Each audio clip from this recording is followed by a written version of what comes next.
სიკიჟეა. ერთი გოგონა. მანქანით სამი შტატი მოვიარე. მისი თავი ქუდი მიტნებოდა. დღეს ჩემი ქალიშვილის დაბადების დღეა.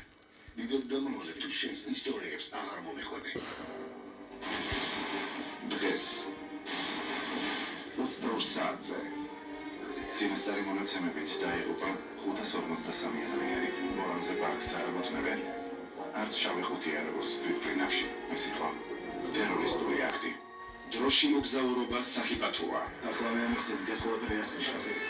მაშინაც კი თუ ფედერალური ბიუროს აგენტი ხარ. ვიცით, სად იქნება ტერორისტი დავასწრებ და დავაკავებ. სანამ ბორას ააფეთქებს. და მაშინაც, როდესაც მრავალი ადამიანის სიცოცხლე უნდა იხმარ. წასულს ვერ შეძლო. ფიზიკურად შეუძლებელი. იქნებ ეს ფიზიკის კანონის სახელმწიფო.